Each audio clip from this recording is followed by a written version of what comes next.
All right, we made it. Yes. Yes. We How's are it here going in this the morning? house with you, Toby. Everybody's doing good. I'm doing good. Looks like you're doing good. Everybody's hanging in there. It's some sunshine or something going on the outside, so no rain right now. So that's a good thing. Who are you speaking on behalf of, Mark Lee? I'm speaking on behalf of myself, but like I said, Kara's giving me a hard time. She loves to do that, and I'm glad that she's doing that to me. There's a great show that goes on here on the network called Learning Unwrapped, and they have an episode called What's in Your Cup? It's all about education. So I was actually wondering that with Kara. I was like, I wonder what she had in her cup. You don't want to know. Just I don't kidding, want you happy. All right. Well, she's going to get something. to. So I just realized my microphone's not really set up. So. Oh Lord. See, and you were getting on me about not being ready. Well, we all have our shadows. Yeah. So today we're gonna have Kaylee Farmer, the pro wrestler, on. Cool. She should be on a little bit later. She sent me a message because she's in a different time zone. Kara and I learned about the different Tennessee time zones a little while ago. And that Cincinnati, Ohio is not included in that. Yep. Found that out. That's kind of neat. So wait a minute. Cincinnati has split into 2 time zones? No, he just always thinks I'm in Central. Yeah. It's fine. Yeah. Fun fact, guys. I don't know. Did I tell you this? I don't want to repeat myself, but when I was growing up, probably until high school, so I'm from Indiana, Southeast Indiana, and Dearborn County in Indiana was the same time zone as the rest of Ohio because a lot of people in my town and in the county would drive to Cincinnati for work, my parents included. So up until I was, I guess, maybe in high school, my grandma, who lived 20 minutes away and in Ripley County, she was in Central time zone. So it was always kind of weird. Huh. Like grandma and I were in the different time zones, yet it was 20 minutes to her house. Yep. So you did the time travel. Yes. That's pretty neat. And then when all of Indiana switched, it was like, well, how are the cows going to cope? That was the big thing. How are the cows going to get on schedule? Well, how are the cows going to get on schedule? Yeah, well, you got those cows have schedules that they have to keep as well. They have to know what time to be up in the morning. They got to know what time they're going to be milked. They got to know all of these things. These are very important things that cows have to deal with. Cows have very tight schedules. You didn't know this, Jacoby? Well, the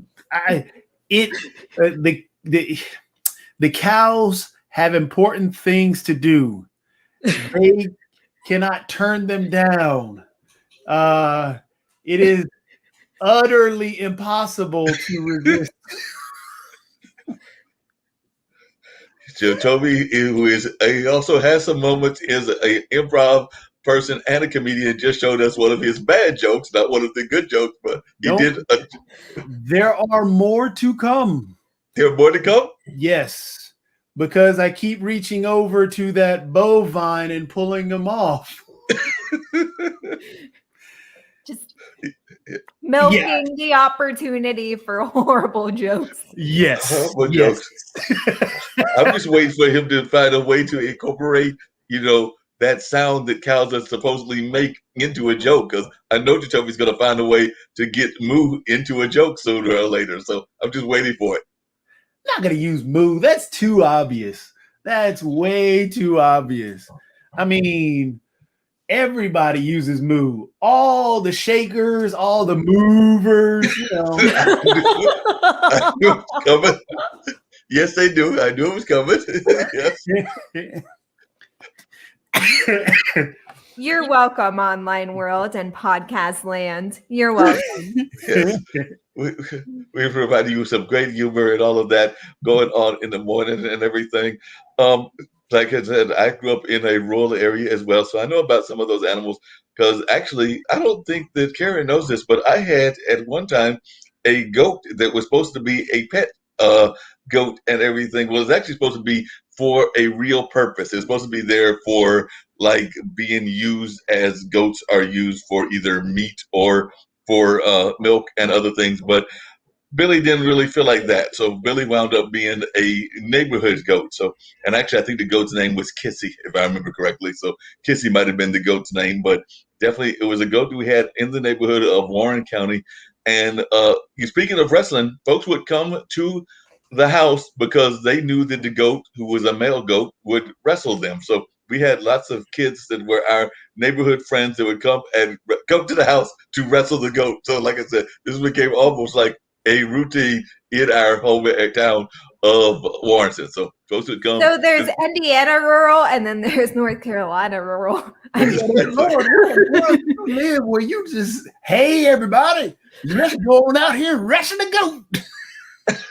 Not at all. Like I said, they came by and we could never figure out why they were coming by to mess with our goat, but they loved the goat and they would do that. So, like I said, they would do that because we were actually whatever most of my North Carolina life. I have lived in cities, so pretty much all of my life I have lived in cities, including when I've lived like out of state, like when I went to Milwaukee for school, Boca Raton for a job, and I think that's it for out of state. Oh, Turkey when I was a youngster and everything. But pretty much the majority of my life has been in North Carolina, and most of it in cities, either small cities like some people might consider Durham a small city, or cities like Raleigh and Greensboro, Winston-Salem, a couple of others. But definitely there was that time from about, I think we moved when I was 10 until about 20. So about 12 years, 12, 14 years that we lived in Warrenton, North Carolina. So like I said, during that time, that was an interesting time frame because folks were trying to figure out who is this people coming here trying to start a radio station, because my parents, and when they moved there later on, that's when they started their radio station. And folks had all kinds of things because it's a small town, so everybody knew everybody, but we were the new kids on the block, and literally. Also, as a reminder, Mark is also a time traveler. So Yes. But I'm still stuck on why they came over to hang out. Still don't know. Like I said, it was a how few many of the of your neighborhood friends had kids. traumatic brain injury? I want to know this. Like I said, and I'm not making light of it, but that can, they could have died. I mean,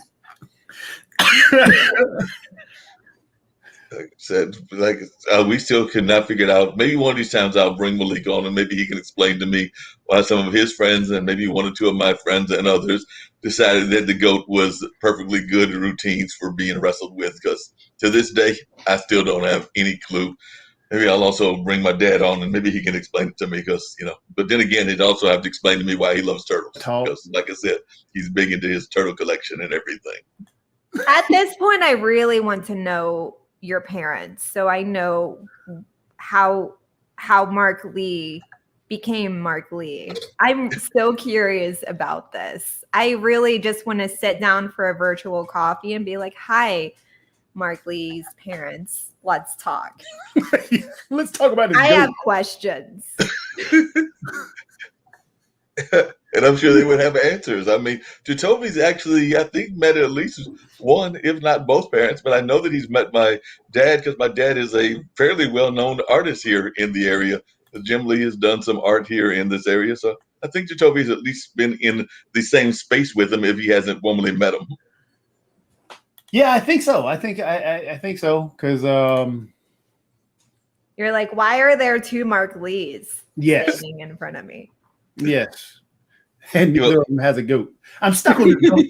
This is going to be the whole thing. And actually, you say, Carrie, you say that, but actually, that is the thing that I have to deal with because I've got the gray hair now, and those that have seen pictures of my dad will say that he looks more like my brother than my dad because he's actually very much of a youthful 80. So like I said, he's actually 80 plus, but he's got that youthful appearance and everything. So definitely, folks sometimes mistake him more for my brother than my dad because he's definitely got that youthful look. And a lot of folks say that we look very similar and everything. So if you pull up a webpage picture and everything, if you go to Bamboo Turtle, I think it's .org, maybe .com. But if you go to that, you'll say there and you'll be like, wow, he looks just like Mark. Bamboo Turtle. Okay, I need to know this.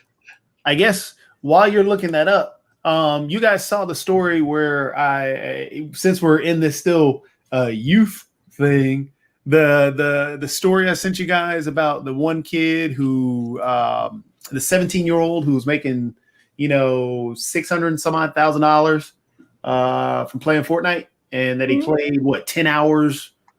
Was it 10 hours per day just to make that $600,000? Wow. Yeah, he's making some crazy money. And by the way, it is .com. I just pulled it up. BambooTurtle.com.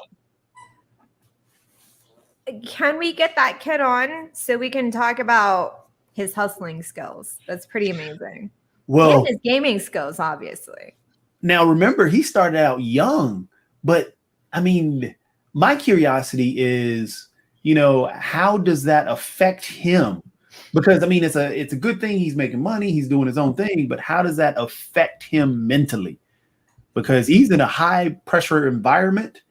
What do you do for fun besides just playing Fortnite 10 hours?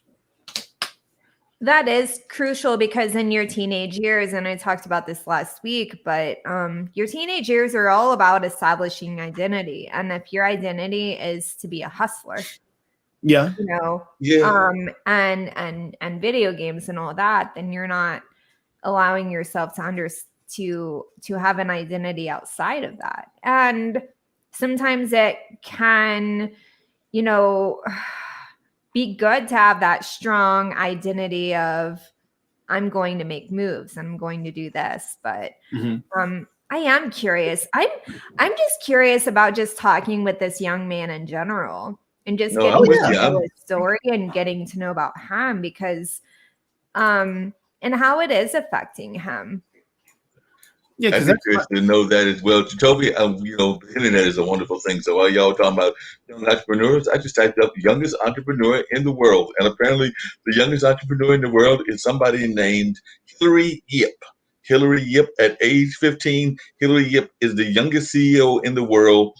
She founded and runs Minor Minus, an online education platform for children. She began her journey into entrepreneurship at the age of 10, dabbling in the tech sector, and now sits at the table with some of the world's most renowned tech geniuses. So apparently in terms of being a full CEO, that's one of the youngest ones at the age of 15 and all of that. So that's who they say is youngest in terms of like owning their own major company. So we'll be interested to see what kind of things they're doing at 15. Also, I don't mean to, cut out of that conversation, but I do want to confirm podcasts and enter webland. Jem Lee, aka Mark Lee's father, is his brother. I want to confirm that in case you were curious. It is confirmed. They're brothers. You put up the picture, we look just like, huh? Yes, like I said, you put up the picture, and that's what folks are saying. They're looking, they're like, wow, they look like they should be more brothers than they should be father and son. So definitely. But I also, I think it's very interesting. I'm always interested in understanding and learning about these young entrepreneurs because somewhere along the line, they took their, fight or flight of, sometimes it's, I'm in like a situation where I'm always having to make money, like I'm young and I have to help kind of take care of things too with my mom or dad or both, right? And then they're trying to make money and then that just takes off, right? Oh my gosh, Shark Tank guy, Damon, I forget his last name, but he always grew up just kind of being that hustler, right? And Right. and then there are other people who are like, I just really like doing what I'm doing, and then it's just turning into profit for me. So the psychology behind that is always very interesting, because then that turns into drive and what fuels that drive. As a matter of fact, I was just looking up somebody else who's actually older now, but apparently Fraser Dougherty, who was founder of something called the Super Jam, started when he was 14, but he went on to become a millionaire, starting to work at the age of 14, using his skill of making jam that he learned from his grandmother. Fraser started selling his self-made jam to the Waitrose store as a teenager, and he named his company at the Super Jam, and currently he has a net worth of apparently something like $2 million selling jam for you to put on your bread and everything else. So, like I said, he's in his 20s now, but he started when he was like much younger than that, and made this great product of selling jam. Because some of these folks that have got this concept of even being top millionaires are selling some other unusual things. Like there's somebody that founded something called Biz Chair, and he started selling that when he was 14 too. So he started selling furniture on his website called Biz Chair, and apparently it's gone and taken off as well. Looks like it might have made something like $40 million. But you got to remember also in the gaming community, because of the way that COVID came in, and even before that, I mean, kids have been making money for a long time in the gaming world. Mm-hmm. But the tough part about it is you have to so there's the goods where, okay, you can make all this money, but you have to have that environment to nurture you to make that money and keep you sane, I guess. But then there's also the bads, because you make this money so quickly and you feel like you always have to make it. And now you run into problems when you're not that center of attention. And so the ups and downs, especially in this, I mean, like I said, in this gaming world, take for instance, if we're talking money, some of these guys here, if you go to the esports earnings, esportsearnings.com, right, for everybody in the podcast world, that shows a great view. Now StreamYard wants to act funky. There we go. So it shows a great view of, the amount that some people have made on just prize pool earnings. And if you notice here, I'll make it Control Plus. For those who don't know, all you have to do is hit Control Plus, and that enlarges your screen. Almost $500,000. Yes, almost $500,000 playing a video game. And I mean, it tells you their ages and everything else. 27 tournaments, he's made $411,000. It'll break down in 2021. In 2020, he played in 12 tournaments. Well, actually, in 2021, he played one tournament, won $324,000. So you're getting thrust all this money and you're young. Mm-hmm. That can lead to not having the right support and being exploited. Yes. And you're not able, learning about money in general. So you're just learning about life and just doing your thing and being a person. And then you have all these extra variables, such as finances, managing it, having a good support system who supports your identity. And then, but then there are people who are lucky to understand the importance of having a good support system and putting themselves in the bubble and being like, okay, I just need to protect this and myself. But I wonder how many people, especially in the gaming world, are able to put themselves in that mentality versus, oh my gosh, look at all this money. And then kind of going down their rabbit hole of exploitation. Well, the interesting thing, because this is where I think we have to look at the gaming world similar to how we look at the sports world. Because I think it was a 30 for 30 that ESPN did, Sports Illustrated did a beautiful article about it. But you're looking at roughly about 70 to 80% of the pro players that leave the game are flat broke. Yep. Yeah, that's very much the case. They become broke afterwards.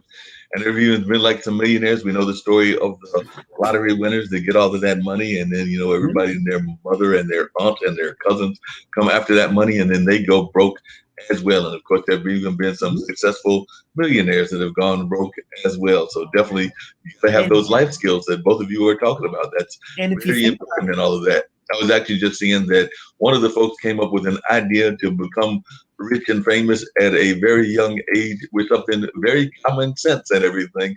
Me and Jacoby should have thought of this idea, but we didn't. Because at the age of 15, when people are learning how to write an essay properly for their college application, apparently this young lady, Catherine, I'm going to find Catherine's last name, Catherine Cook, and her brother Dave came up with the idea of digitizing high school yearbooks and put it in online. So with the investment of their elder brother, Jeff Cook, they went on to launch My Yearbook. So My Yearbook is one of the reasons that they are now one of the youngest millionaires around, because they went over there and founded a yearbook, and it's an online yearbook. Mm-hmm. So, I mean, it's just, I think the entrepreneurial side, dealing in the business world, is handled different than in the sports and esports world and the entertainment world, because a lot of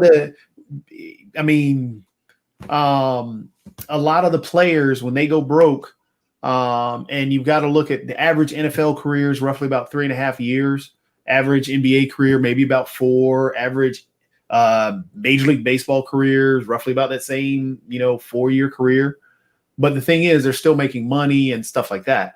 In the esports world and you are thrust all this money at the ages of 14, 11, 13, some at 17, but you're a teenager and you're done.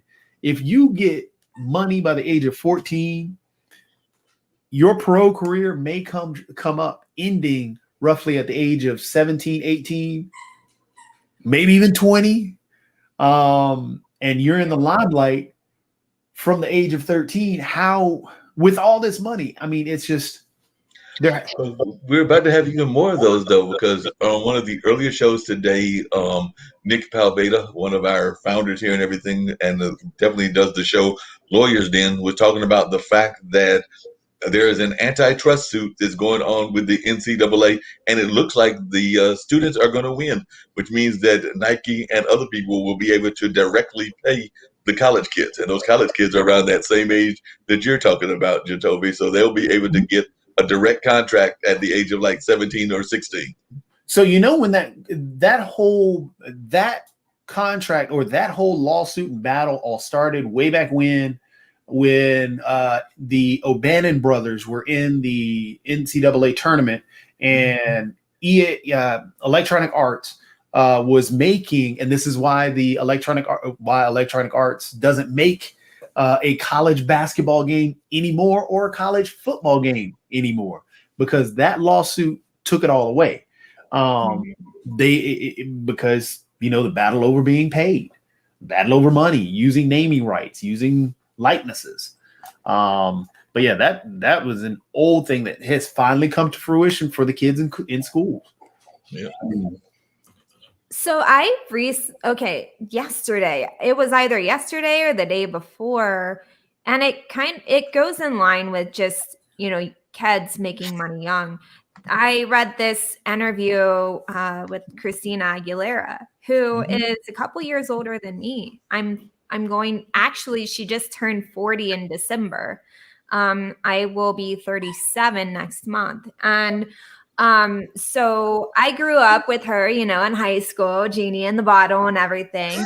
And which by the way, I totally felt like I was Christina Aguilera in my car. Okay. So let's not go there though. But I'm waiting for the Kara. She was a musketeer. She started performing when she was 7. Mm-hmm. And she was saying how the pressure to keep working in that environment, like with other kids, it was cutthroat, and the pressure to keep working from Star Search to Mickey Mouse, and then for going forward with her music career, the pressure to work was so great to where even last year she was facing a lot of guilt for not working as much or working at all or working differently. And that really took a huge toll on her. And so even just the whole fact of, oh, this is my life and now it's not, it's having that support system in place to facilitate that. And in business, you are, to succeed, you have yourself around other business people who are also successful or on the same path to success. That is like common, and it's important that you do that. And other arenas, I'm assuming gaming's the same way, but especially in the music industry, it's like, how can I be hot now? How can I get this turning? How can I get to my next gig? What new artists can I work with now? How can I keep going higher and higher and higher? And that is, there's a lot to really think about and unpack there. Also, I totally massacred his name earlier, but Shark Tank guy, Damon John. You know me. I am horrible with names. I can't name anything on air. I'm just like, I don't know. My mouth keeps going. I just can't name things correctly or people. But I think what you're talking about is kind of what we were talking about this past Tuesday with Hank and Morgan about, you know, in the entertainment world, it's all about views. It's all about getting eyes on what you're doing. And with all these kids jumping into Twitch and everything else, they have to do the same thing Hank had to do. They have to hit the ground. They have to pound. They have to, okay, let me share everything and anything, and hopefully somebody picks it up. Let me jump on everybody's Twitch stream. Let me jump on everybody's Twitter. Let me jump on everybody's Facebook and get my name out there. And now let me talk about, so, I mean, it's just the entertainment side is, I think, is just as tough as, you know, the esports side, because while they are in a sense separate, they are the same. They're in the same industry. It's the same type of hustle. Yeah, it is. The esports, you're trying to compete against other people. You want to play against anybody. You want to jump in every tournament. It's like being a pro basketball player. You're a pro esports player. You got to jump in anything out there. You got to get your name out there. In the entertainment thing, you got to do the same thing. But it's all about getting views, getting people to follow you, becoming an influencer. And yeah, I mean, they're guys that, or they're people, guys and women who have fallen out of the spotlight, and that becomes detrimental to their health because my views are down. If my views go down, that's messing with my money. And if you think about one of my old favorite sayings, which came from Players Club, when you're messing with my money, you're messing with my emotions. And when you mess with my emotions, that puts me in that depressed state, and so on and so forth. And that's what a lot of that's my biggest fear, or that's my biggest worry, watching a lot of the kids focus so heavily on getting that 5 seconds of fame. Right. You get it, now what happens next? It's like a drug. It is. Yep. An addiction. It's like, it sounds like my coffee. Take a sip of my coffee. Okay, where can I get my next sip? It's almost gone, guys. It's going to be dangerous. No, not the minimum of it at all. But just think about it. When you like it is like just the whole high of, oh my gosh, this is a desired outcome. And it feels so good. How can I make it happen again and again and again?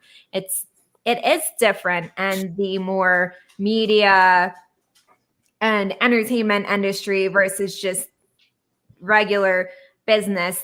Like in business, there definitely is that emotion of I need to get up here. This is what I need to do. But it's like, I know I'm going to get my ass beaten every single day, even when things are good. So I'm just going to embrace the ass whoopings, you know, but in entertainment, it is different. And when you're young and it, and you're already impressionable. Like, okay, so Hank, so those of you who, you know, didn't hear the interview or are waiting for it to drop on our podcast, it was amazing. Oh, it's there now, by the way. I put the podcast out there. It is this out there? But Hank is okay. Hank, Morgan, Patricia, amazing people. Hank is a solid rock. I don't see how anyone could sway him at all. He's just like, Hank is Hank, and you're gonna like it even if you don't, because Hank's amazing. So, but not everyone is as solid as that emotionally. Yeah. And he's a buff dude. You could tell. You couldn't even take him down if you tried. But yeah, it's just, I mean, these kids, and that, like I said, that's why, like with the tournaments that I'll do and the stuff that I'll do, my whole thing is trying to create a support system to, you know, the before, the afters. I mean, you can make it pro and run in my tournaments, and that's fine. But I want to make sure that you've got something happening afterwards. You can come help out. You can do whatever you want to and teach kids. Hank saying of, you know, be the person that that wasn't there when you were growing up. I like that. I've always gone with, you know, your life is not your story. So live like the person, or be the person in your story that you would talk about. Wow. I tell my clients, you know, there's a time and a place, because in the beginning, you can't even visualize it. But as you go further and further into sessions, I do tell my clients, like, and it can come out in various forms, but there are sometimes where I'm like, look at yourself in the mirror and like visualize a future you. What does that future you look like? The future you does not have to be flashy with designer stuff. The future you can have this look of relief and confidence on your face. What does that look like? How does that feel? You know? And just something powerful like that, just visualizing that there is a future you, and the past you had to happen to get there, but you don't need to build so much on the past you, because that's already happened. Like building the future you, what does that look like? What do you want it to look like? The world can come crashing down on you, but who are you when that happens? You know, and it's super powerful. And I love that you are providing this environment, Jatovi, where you are facilitating the whole notion of a future with these kids. Hey, it's great you want to do these tournaments now. Let's, you know, like think about the future. Think about like helping out afterwards. Think about being a presence after. That's powerful. And it's great that you're doing that, Jatovi. Yeah. Jatovi, I've actually got a question for you, and then I've got a question back for Kara as well, that actually is based on something that she just said and something that we had in a conversation on a past show. But the immediate question for you is, have you ever had to turn away a kid because they were too young for the tournament, even though the parent might have been trying to push them into the tournament at a very young age? Because I know that there's probably, even in this field of video game tournaments, the desire to have kids at an early age. So have you ever had a set case where you've had to like tell a kid, no, I can't, you're not ready to be in the tournament because you're not mature enough? No. The main reason I want everybody to participate and have fun. I want everybody to jump in, because you don't say you're not a great, you're not a fast person on track and field, but you love running the 200-meter dash. I want you to have the opportunity to try and play and run. So even if you're not that good, you can still pick up ideas and different things. So I want those kids to come in and play, even if they get crushed or destroyed. You're going to have to learn. Yeah, that's life. I mean, Yeah. you're not going to have it. You're not going to be the winner every time. You're not going to be the champion every time. You can try your hardest, and that's the point. You can have fun, and that's the point. Not the fact that you win, not the fact that, okay, you dominated this guy. No, I want anybody to play and have fun and learn from that. So if you don't win, say, matter of fact, I have a legitimate example of that where there was a kid. The mother wanted the child to play.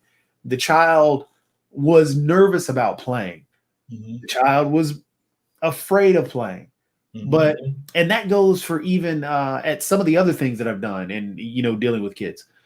But I was able to get the child to go ahead and just try. Just have fun.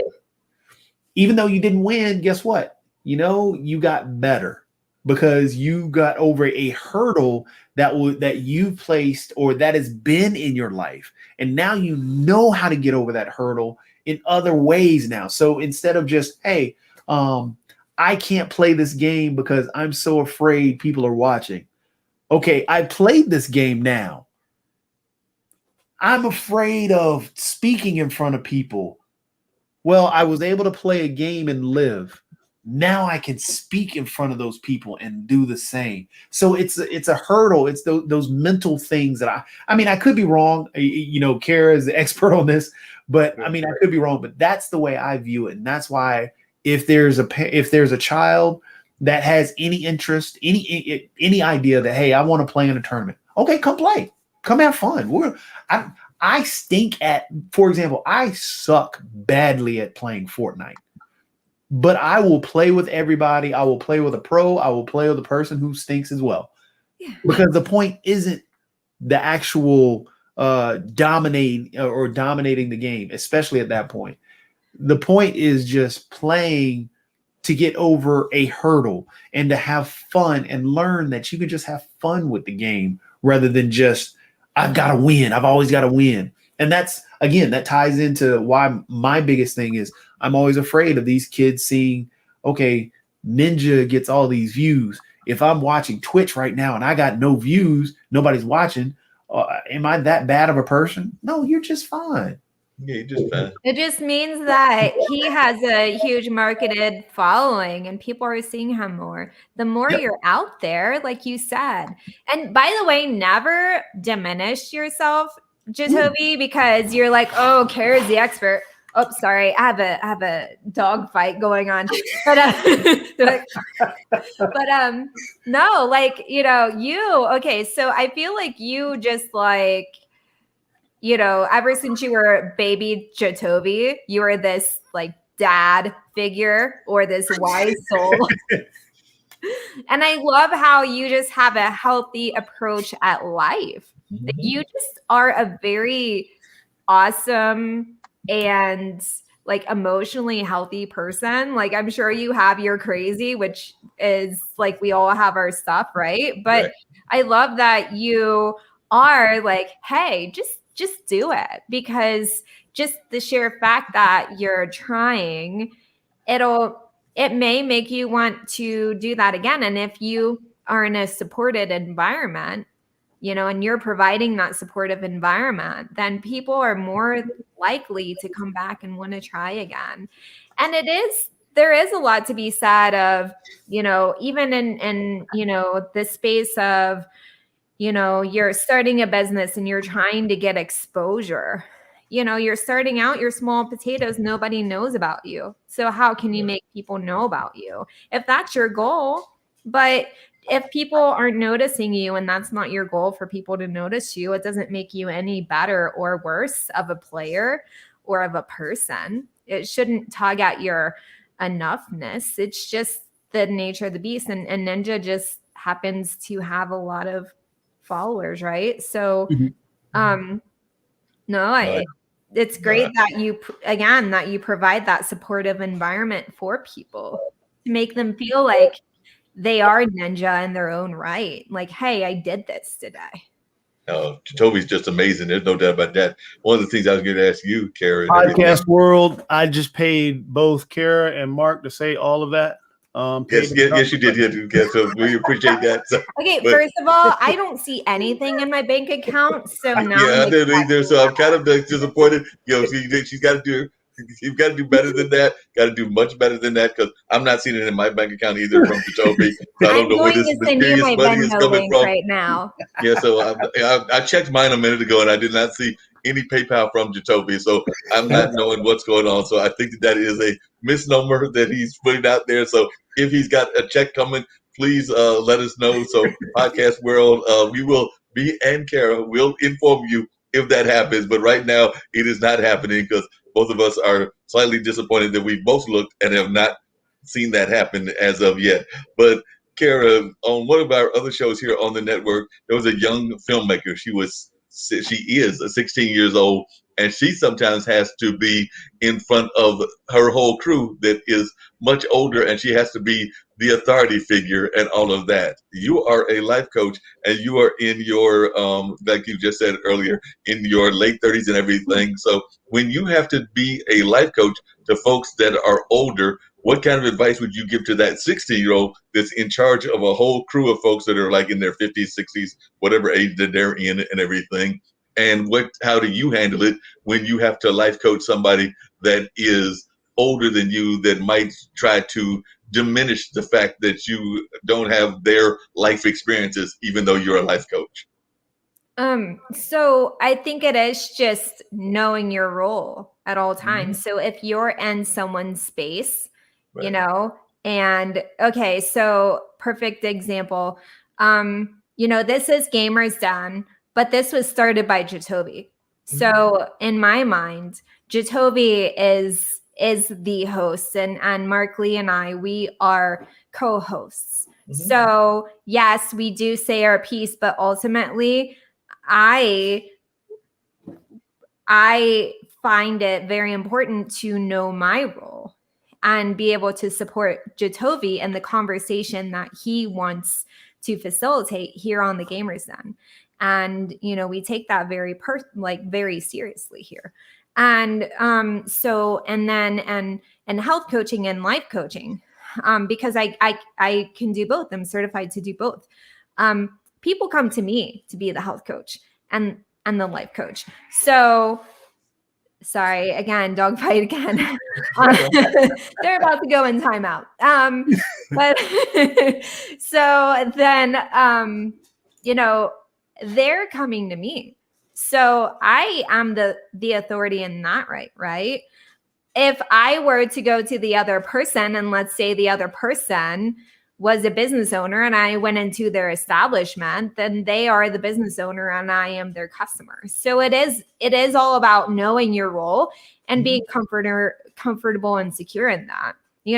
Unfortunately, a lot of times we can let other things get in the way, such as if I really wanted to, I could say, oh, but I have a high-pitched, very young, voice, and I look younger than I am. But that doesn't take away from me as a health coach or a life coach. It just means that I just come in the form that I come in, and I still have the knowledge and the skills, and the backing and the authority to be one. So the 16-year-old director, again, she's still establishing her identity. So it's already nerve-wracking enough, but it is so important for her to have a support system around her that aren't the people that she's working with, to say, hey, you are the director. You are this authority. You are making these films. You are directing these films. Position yourself in a way that you give thanks and gratitude to the people helping you make this film, right? Of course, that there's more to making a film than the director, but you also have to know and feel comfortable in your own self and say, hey, I am the director though, and let's make this film together.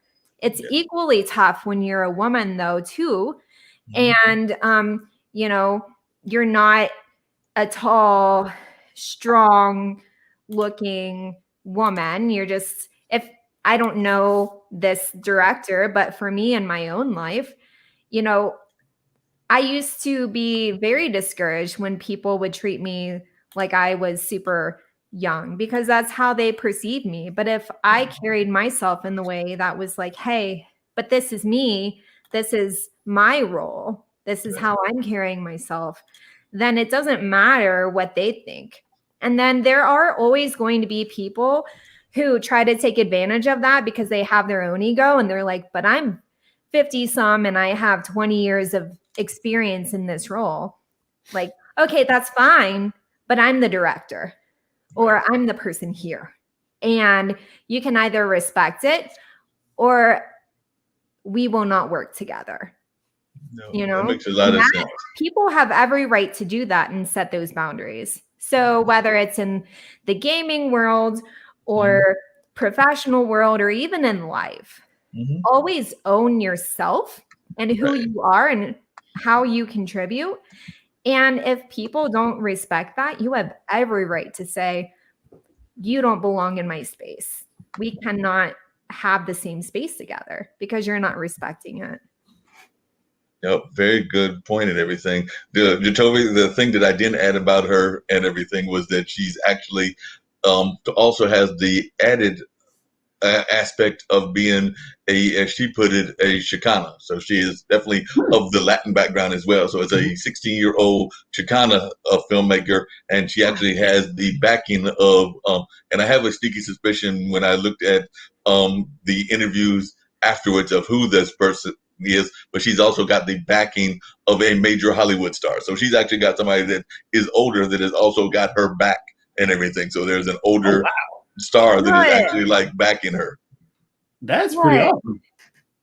Did she say who the Star Wars? Now I'm curious. You just dropped the line. She didn't say, but when I looked at the research and did other things, I have a funny feeling that it's John Leguizamo. So I have a feeling because I saw some things tied into him that was also tied into her. So I have a funny feeling that it's probably Mr. Leguizamo, even though she never stated that. Yeah, John Leguizamo does a lot of good stuff. He helps out a lot of people. He's one of my favorite comedians. I love the things that he does. It would be nice to find out. I'm gonna have to do research now to see if John Leguizamo plays video games. I'm gonna reach out to him. Hey. Oh my gosh, we'll take anyone named John. Yeah, Little Johnny. Whether it's John Leguizamo or Little, if your first name is Little and your last name is John, come join the show. But that actually raises a question, Jacoby. Do we know of any celebrities that are playing video games that we need to hit on LinkedIn to see if they want to come on the Gamers Den? Because like Kara said, this is all about trying to support the video game show, this great show that you have put together. And by the way, I saw earlier today that Nick is still of the opinion that this, as well as Lawyers Den, need to be the top shows that he wants to push out there. His words, not mine. Well, I mean, there are a ton. I mean, tons of stars play video games. One of the coolest ones, though, I would love to have because she catches a lot of flack, but I think she's one of the best women pushing empowerment for women out there, and that's Brie Larson. I really am a big fan of hers. I think what she does is awesome. I think all the flack that she caught for Captain Marvel, the way she handled it, amazing. Billie Eilish, I would love to have on because she, catches a lot of, I think she does a phenomenal job of pushing back against all the flack that she catches and the body imagery.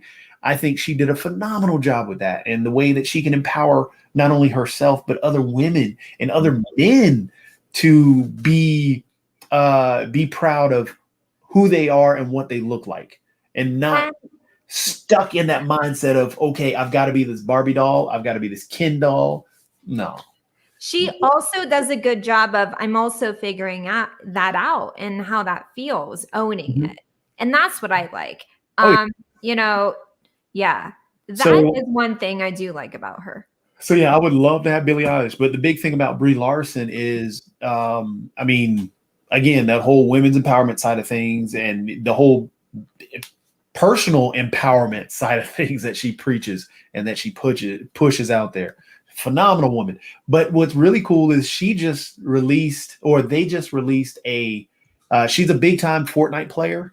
Oh, They wow. just released a Brie Larson Fortnite skin. It's the way it's her character skin. It's not her itself, but it's her Right. character skin. The way she dressed up her character. So I think that was really cool. That she's that big time of a player of Fortnite that they released her a Brie Larson skin. So a non-gamer, the non-gamer in me, that sounds very Silence of the Lambs-ish. yeah.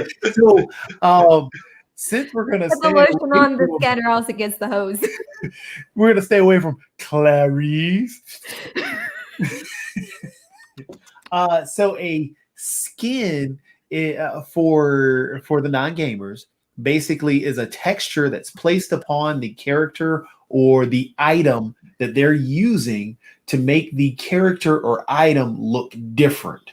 Oh, So it's if you think about how take for instance you're in Cincinnati, you know they do the 3D I forget what the Cincinnati Bengals mascot name is. But either way, how the Cincinnati mascot wears maybe a pullover jacket. yeah. That is a quote unquote skin. Oh, You take that jacket off and put maybe a t-shirt on. That's a new skin. oh, okay. So if you take that real world and apply it, yeah. So it just makes the character or item in the game look different. It's just a Okay. texture. So yeah. Well, the mascot is apparently a tiger, and he's got an unusual name. His name is Yeah. Houday.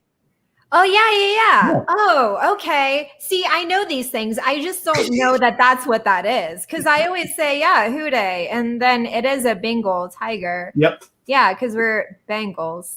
You have to say bangle. Like the bangle, you know, the bracelet. Is Houday. Yes. So yeah, that's Red legs for the Reds, though. There's a red legs and then a Rosie. So I know baseball more. But okay, so those are scans. Okay. So we've got Woolly Bull for the Durham Bulls. Yes. I forget who Toledo's is. Toledo Mud Hens? Yeah, what's Mud Hens. his name? What's his the name of the mascot? Let me look it up. Well, mascot Toledo. What is the mascot's name for Toledo? Well, I can't remember his name. Oh, the Mud Hen mascot. Yeah. Muddy the Mud Hen. So it's two muddies. Muddy. Muddy. Interesting.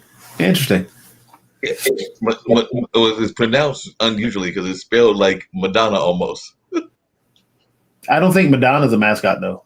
No, but it's spelled almost like that. It's MU. It's Madonna. So it's MUDONNA is the name of the mascot. So it's Maybe Madonna. that's a female mascot. Does she have the cones? Oh. She had the cones. Madonna. But you know, I'm Willie glad does the some. podcast can't see that. Yeah. But Willie has some really cool things that Willie does. So for those that are watching that don't know that you are also involved with the Durham Bulls, who hopefully will be playing, I guess, later on this month or in May. I know that there's definitely him running around in his car and a number of other things that we see here in Durham. So why don't you tell folks what Willie does, if you don't mind? So folks are probably like, who the heck is this? I'm not going to talk about the baseball when they can come out and see it. Ha! That's a tease to get people to buy tickets. Ha! Oh, let me get in my car right now. Yeah, see? That's the only sports ball I like. Well, you will enjoy the minor league baseball game because you can actually see Chitofi make comments on the fields. Yeah, random comments. So I guess getting back to the empowerment thing, what's really cool is the news story for today because it did work. Kara, it's uploaded. I can run the news story. Yes. Good. And We love the news. all right, so we're Yeah. gonna run the news story. Hopefully, Kaylee should be joining us any moment because it's 1:00. She's coming in at some point. I may get a Facebook message, but we'll run the news, see if it works. I'm trying something new with this time. See how this one works. Oh, wow. Okay. Here we go. I'm excited.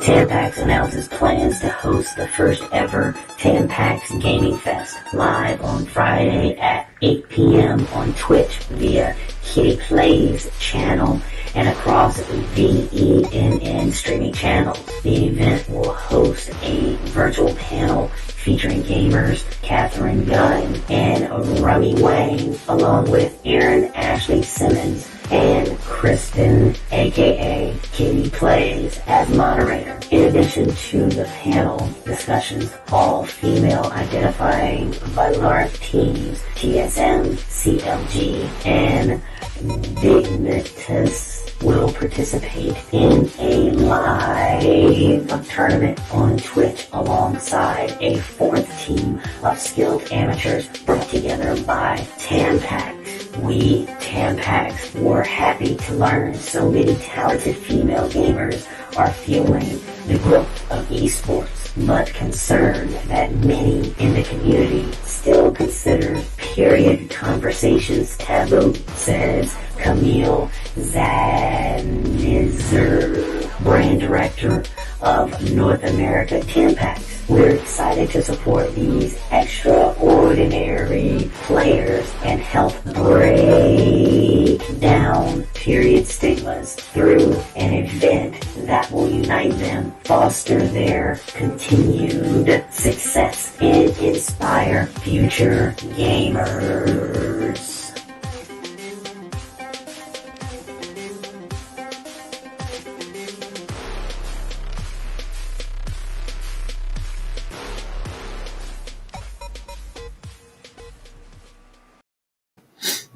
Interesting computer voice. Where did you get the computer voice from?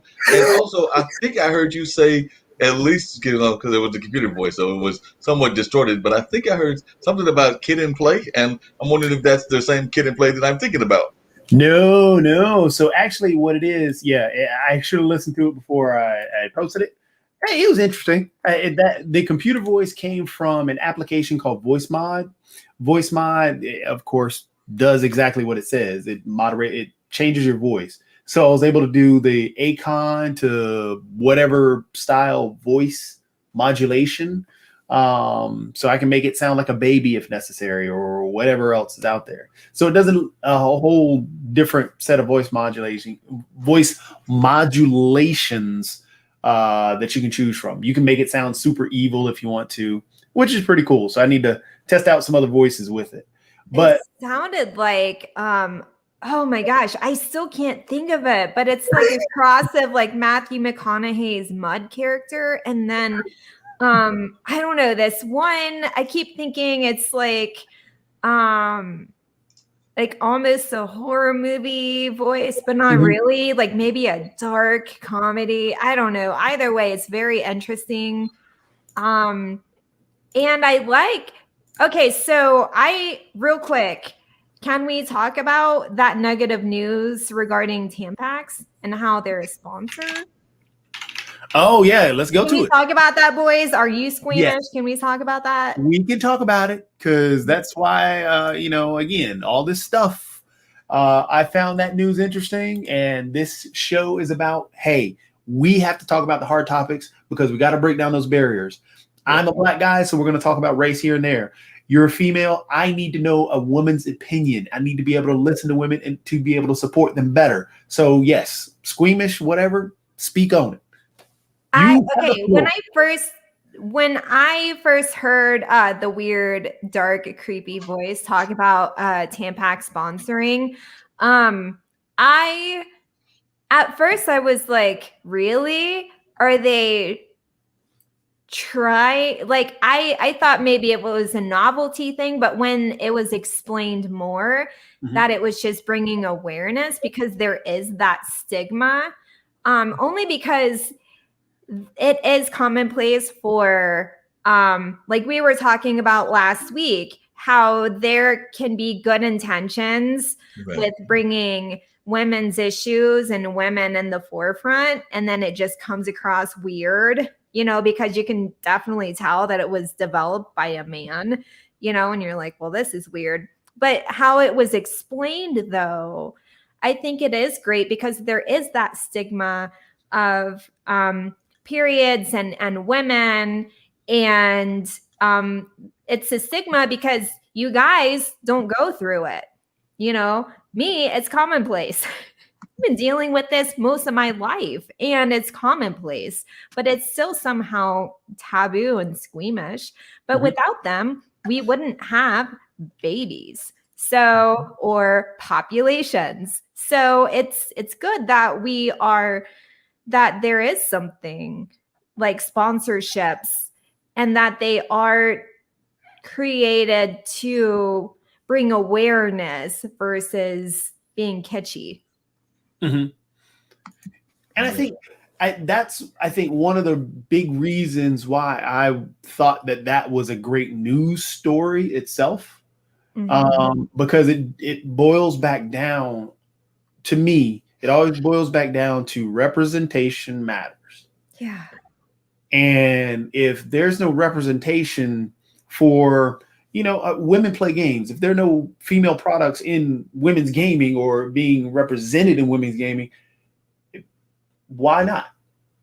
And so I was proud that Tampax, doing this, I thought it was kind of cool that it brought that representation. Definitely. Yeah, no, it's very good that that's happening. And there needs to be more like Tampax, that's a good brand to come forward with.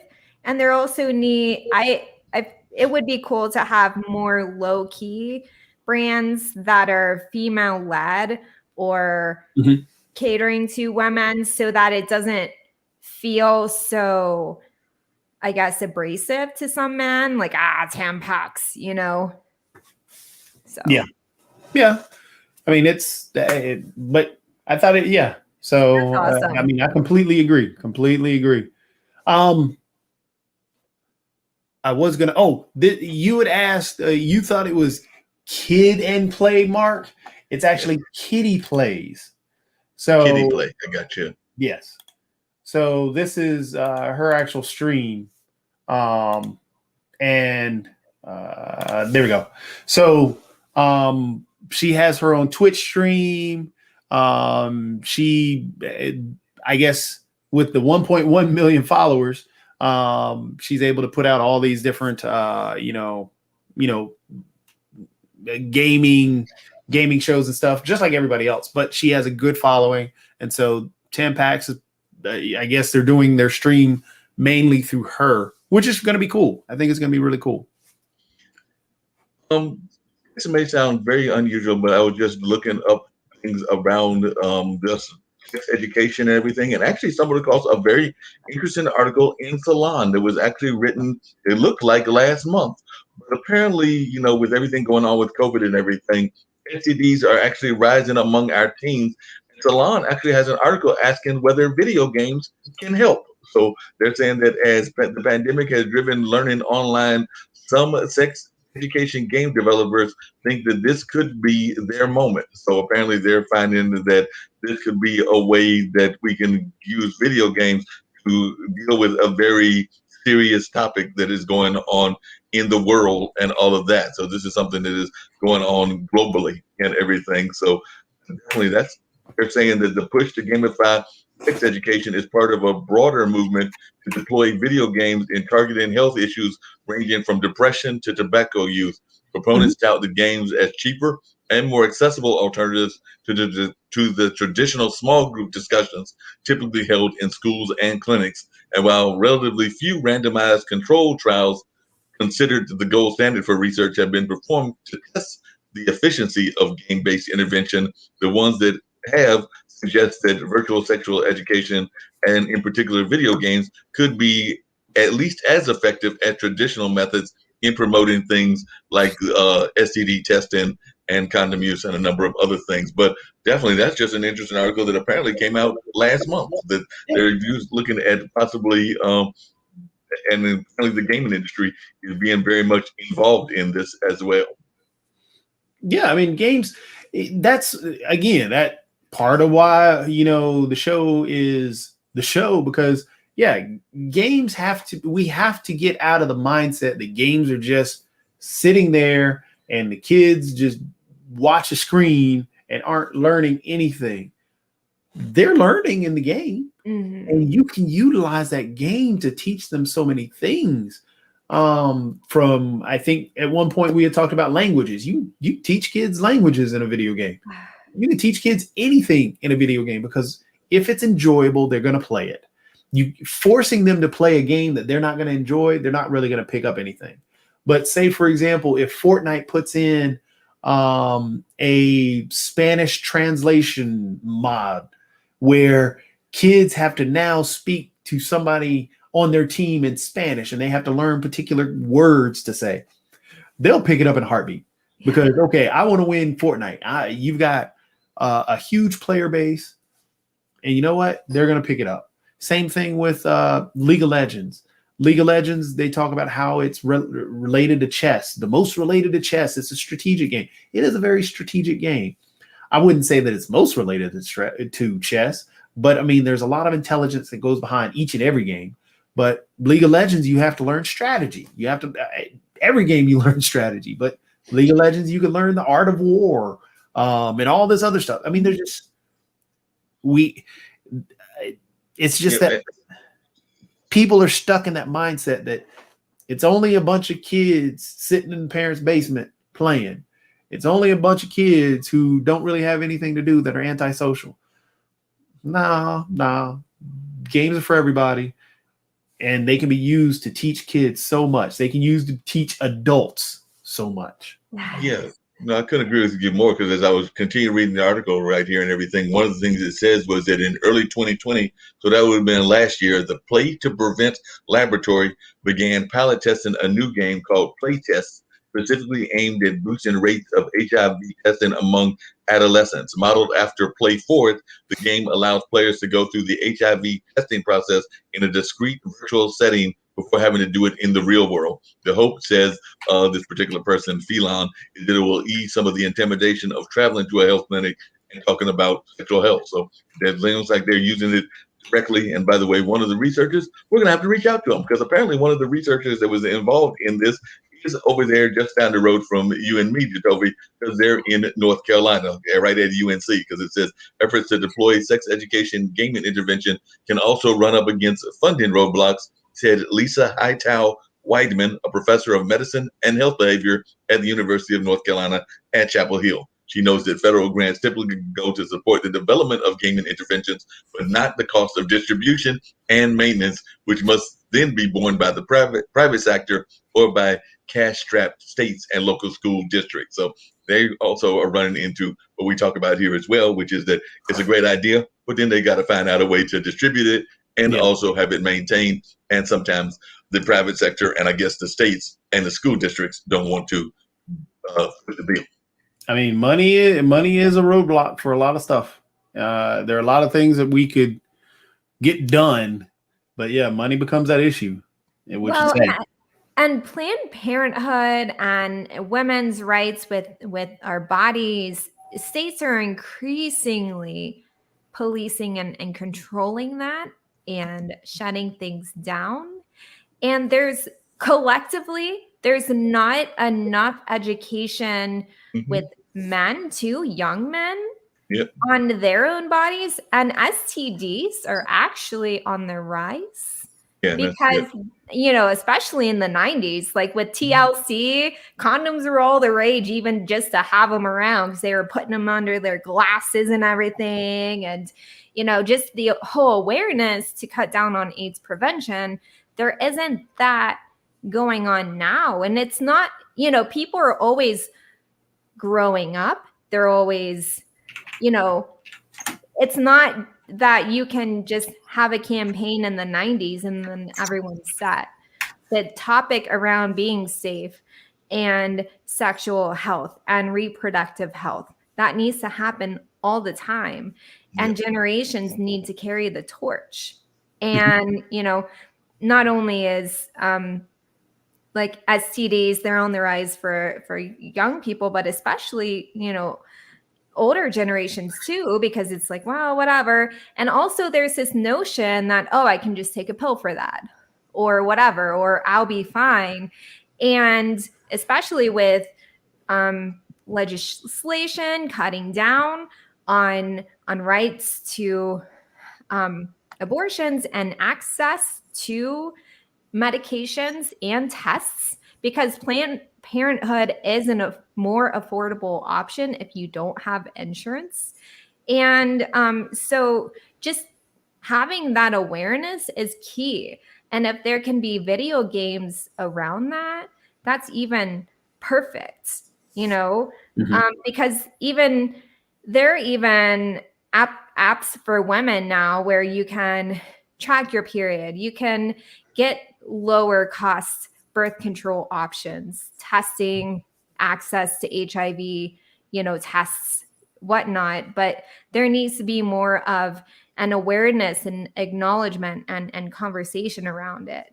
So the games, again, that's awesome that that's happening. And I would love to have that person on this show. Mm-hmm. Yeah, definitely.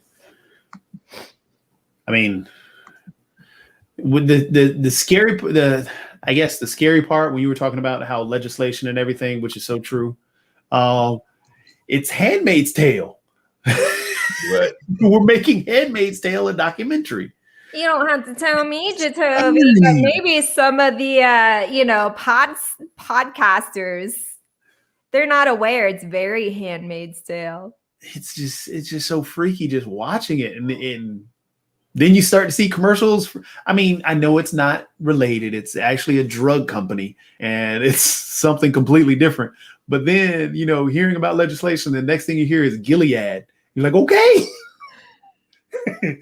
this is not happening. So yeah, that's a scary part.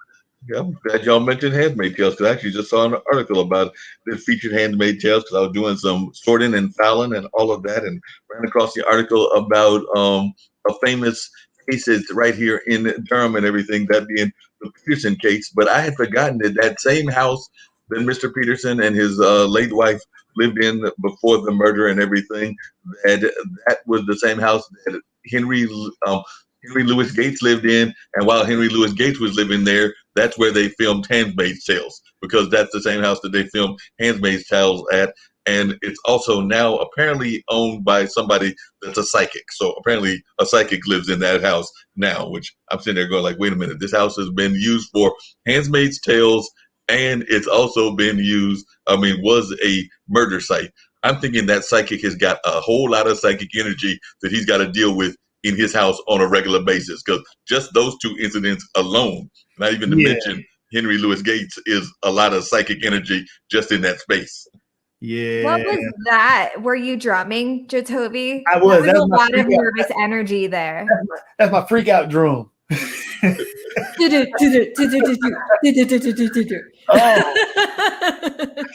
means that, yeah. Oh, we have our special guest who's just joined us. Oh, wow. Everybody. Can you hear me okay? We can hear you okay. Hello? Okay, perfect. Sorry, the brokerage meeting lasted a little longer than I expected. Oh, okay. No, you're fine. Welcome. Welcome. Hi. First and foremost, since I tell everybody I stink at introductions, even though I know you've known you forever. So you get to introduce yourself to everybody. Okay. Hi there. My name is Kaylee Farmer, but I go by Camille with the NWA. I'm a professional wrestler. I've been doing that since 2017. And yeah, I'm also a real estate agent. So that's where I was at this morning at my brokerage meeting. So yeah. And just to let you guys know, She looks a lot. I still see her as this, 15, 16-year-old child working cameras at the Durham Bulls baseball park. Mm-hmm. That was one of the best summers of my life. I had so much fun doing that. A baby. I still see her as a baby. But now she's getting married too, and all this crazy stuff. Yeah. Well, congratulations. Yes. Thank you. I appreciate that. You're welcome. So if I can just ask really quickly, because I'm always fascinated. My granddad was very much into wrestling when I was a youngster, and I'm in my late 50s now. So this would have been like the 70s.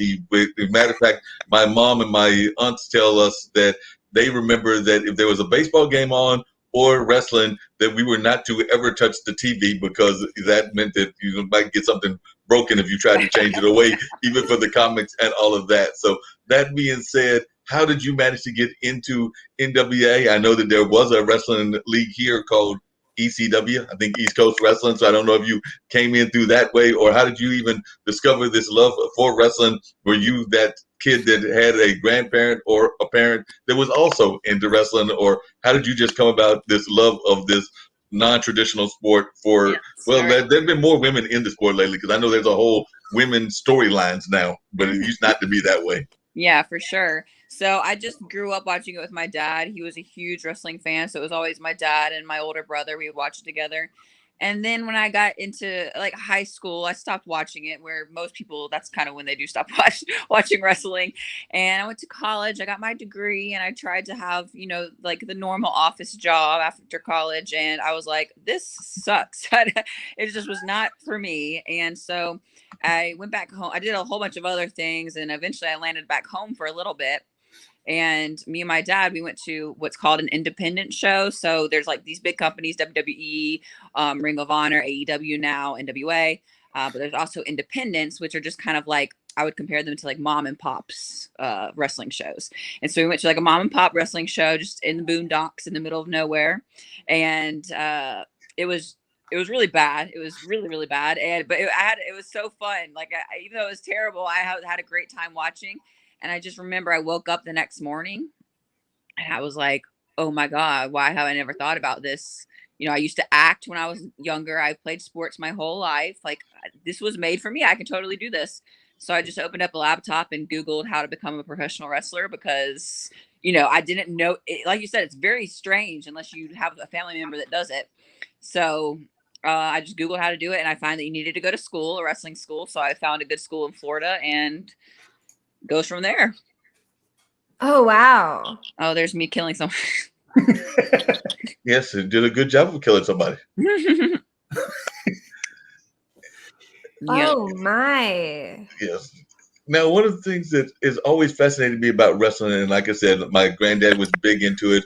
My dad actually was one of those folks that was seeing more of the theatrical side of it, and definitely never took it serious as a serious sport. So he would always think of it being as more of a stage production. So Yeah. for those that think of wrestling, as some people think of it as the more serious side of it, I know for a fact that even if it's got the stage element, you still have to, as you just put it, be trained in order to learn how to do those pratfalls and everything. So my question is, how seriously do the wrestlers take it as a sport, and how much of it do you feel is staged that we can tell folks on Gamers Den? Because like I said, I know my dad was very much of the opinion that it was all staged, but I don't buy that totally. Yeah, so how it works basically is, me, even at watching it growing up, I knew that it was scripted. That's what we call it, scripted. Like if anyone uses the word fake, it's very offensive to us, because it's like, no, that shit hurt. Sorry, let me not cuss. That crap hurt. Oh, you can say whatever. You can use whatever words you want to say. But yeah, like it doesn't feel good. It doesn't feel nice. So if people use the fake word, it's very offensive. But scripted, yes, it is scripted. The outcomes are already predetermined. And I thought for sure when I saw these matches, I was like, okay, well, if they're working together, for sure that they've been practicing these matches for, a week or something like that. No. You show up to the building, especially if you're working the indies. Sometimes you don't even know who you're working until you show up to the building, and you have about an hour to put together this match. So it's a lot of pressure and it's super hardcore and your mind is fried. And as far as it being a sport and stuff, I played sports. I played at Division I college softball, like a Division I sport. And so I've been through hell and back when it comes to, typical sports. Right. And I'll say that wrestling is the hardest thing I've ever done because it involves the sporting aspect of it. But at the same time, you're having to remember so much stuff where it's not just based off reaction. Whereas in other sports, if you practice, all you got to do is basically react because it's muscle memory. But in wrestling, you're having to do everything that you've practiced muscle memory wise, but also react to the audience, remember your facials, remember so there's a lot that goes to it that makes it much harder than any other sport. And I have the right to say that because I played sports, like some people be like, Right. oh, you're just saying that because you're a wrestler. No, I've done it all. So yeah, I will say this as well. There's a lot of people that watch wrestling, and even me before I watched it, like you watch someone come off of a top rope or something and you see it happen so many times that you almost take it for granted and it looks easy because if they're doing a good job, they make it look easy. But Right. once you get in it and you've done your training, now when I see bumps happen on the apron or anything, I'm like, oh, like it hurts me much more watching it now that I've actually done it than when I didn't do it before, if that makes any sense. Because I respect it a lot more. And yeah, so the training is super intense. There's a lot of people that think they can do it and they find out very quickly they can't. And yeah. I like that you have a power ponytail. Yes, girl. That's why. Never mess with anyone with a high pony. That's why I tell everybody, I was like, that's my character, a high pony. If I'm going into war, I got my high pony in. Yes. I got 30 inches of fake hair. So when I wear my high pony, it hangs long.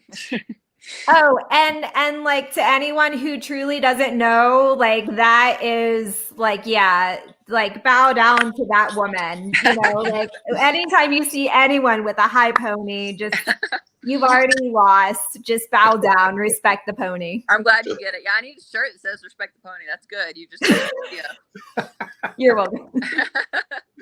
Camille, one of the things that you just mentioned earlier when you came on is the fact that you're engaged and getting married and all of that. Don't know when the date is, but one of the things that I'm oftentimes fascinated by in people in any of the arts, whether that's creatives, and I've got friends that are in the music industry as well as sports, is how important is it for you to have somebody that understands what you do in your work, and are they involved in the field as well? Because I know sometimes that can be a drama in and of itself, because I've got friends that are in the acting field, and sometimes two actors working together and living together can be quite an interesting relationship. So I'd love to know your thoughts as to whether your fiance is in the field or not in the field, and is that a benefit or a detriment either way that it goes?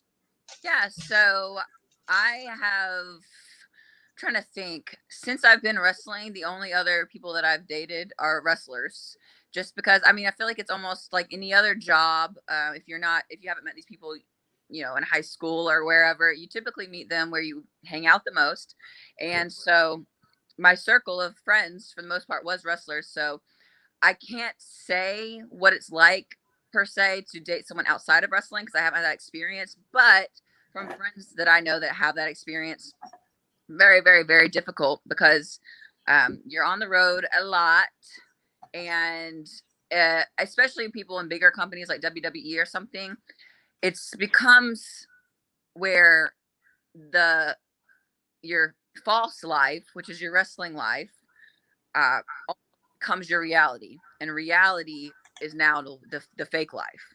So it becomes a very twisted, weird world. And what I have found to be very important is just to be able to cut that division and realize, okay, like me today, this is my real life. When I go into work, that's my false life. It's not real. It's just work.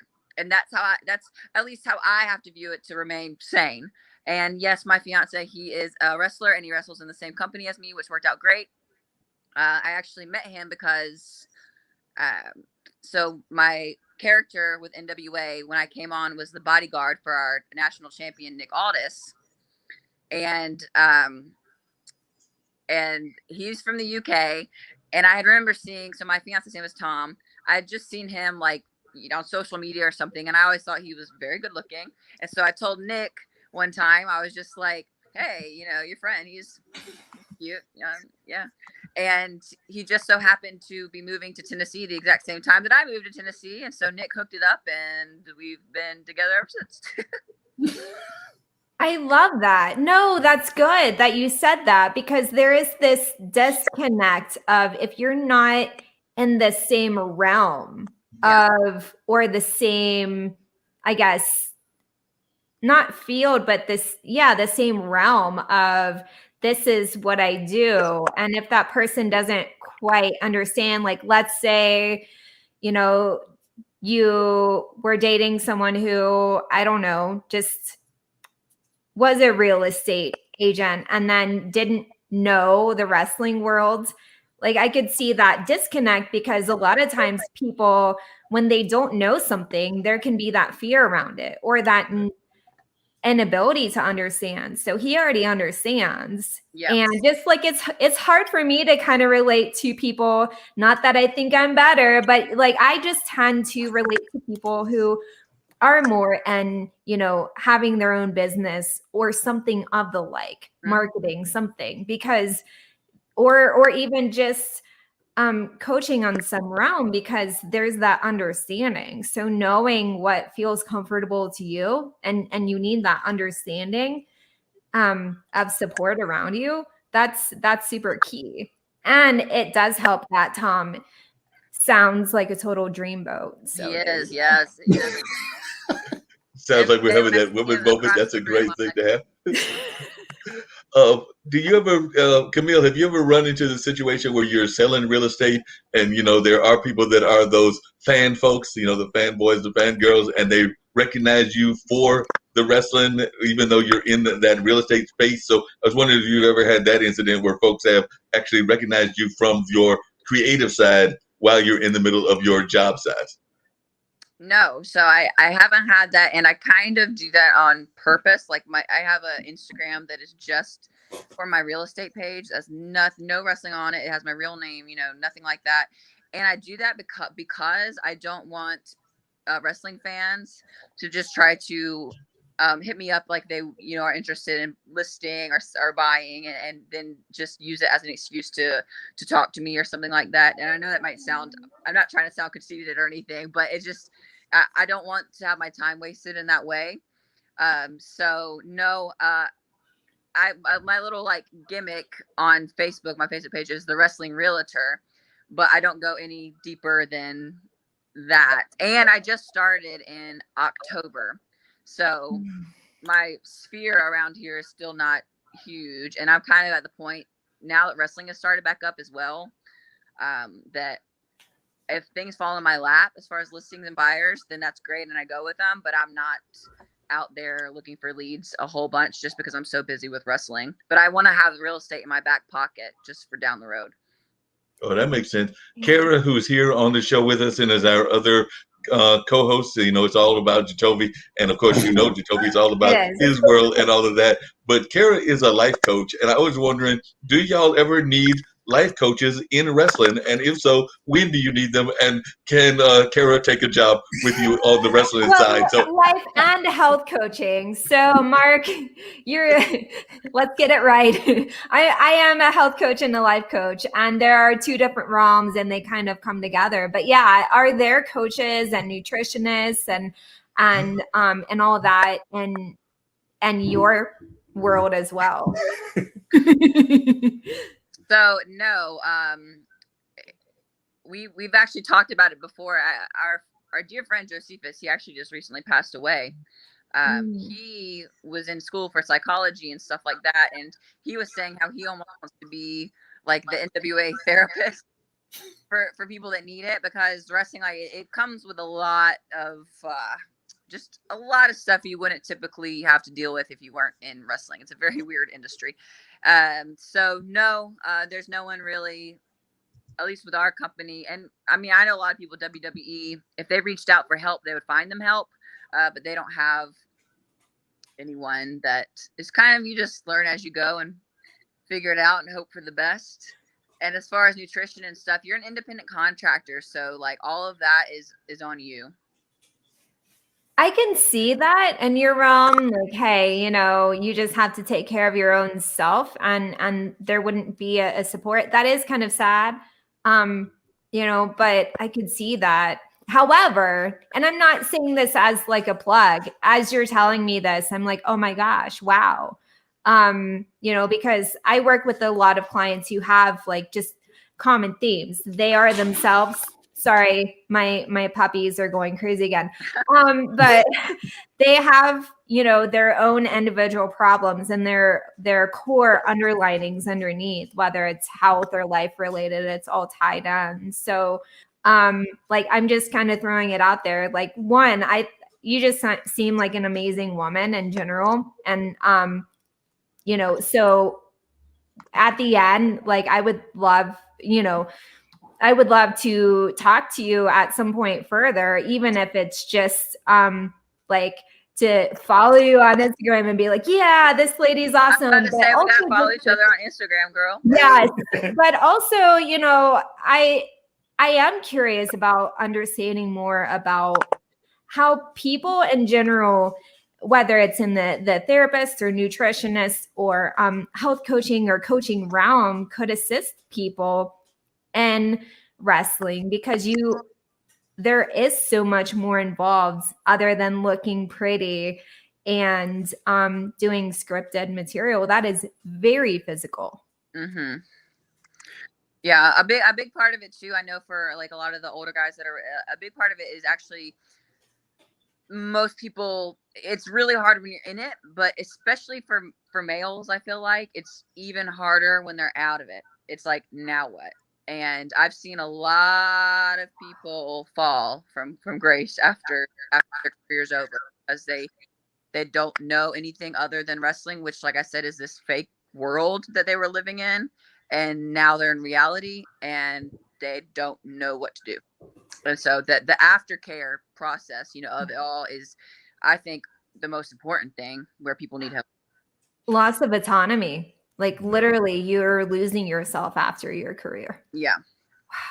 What's really awesome is that is exactly what we were talking about earlier in the conversation, because that relates a lot of how the streamers and the esports players have nothing afterwards. Mm-hmm. Right. So, and also have to deal with, some interesting things while playing games or while being viewed on Twitch or being viewed on TikTok and so on and so forth. What are ways that you deal with it? Yeah. I just had to. So we're just talking about everything, and I've been open about this before, so I'm fine to say it here. It's no problem. I actually am diagnosed with bipolar disorder, so I have to be very mindful of my highs and lows and stuff like that. And so for me, just like I said kind of earlier, being able to tell myself that's a job. I go there and I do my job, and I've deleted my Twitter because it became a thing where everyone's opinions, you're not asking for them, but they're giving them to you, Yeah. And it's like, I missed a day. I put this on Facebook the other day. I missed the days where I didn't know everybody's opinions. I don't want to know it, Yeah. I didn't ask for it, so I don't want to know it. So honestly, my mental state has even been a lot better just from deleting my Twitter, because it was nothing but negativity, really, whether it had to do with me or the world. And also just enjoying the process and not letting it stress me out so much. Like, you can't care so much about what the whole world thinks of you. I've discovered that the only opinion I care about is my fiance's, mine, and then my boss, because he's the one that signs my checks. So if everyone in the world could think that that my match was terrible, but if I come through those curtains and he says great match, cool. I'm good with that. You know what I'm saying? So I just think that, my ex, for instance, he was to WWE, and I just saw him he struggled so badly with because they used to do loops. Pre-COVID, they did these things called loops, where they would do house shows Friday, Saturday, Sunday, and Monday do the live TV. And so when he would come home, he was so used to being on the road that the home time, he was like, he didn't know what to do with himself. He couldn't enjoy just relaxing. He couldn't enjoy doing normal things because he was so used to go, go, go. And I went on a loop with him before, and it really, the time becomes like non-existent. It's so hard to explain, but it's a very weird realm that you get into. And so I just think being able to have friends, and that's another point to what we were talking about earlier too. I can see where relationships where one's a wrestler and one's not could actually also be a benefit, because they can kind of bring you into reality and keep your head in check and stuff like that. So having friends that are outside the business, I think, is very important. A family that's outside the business to support you.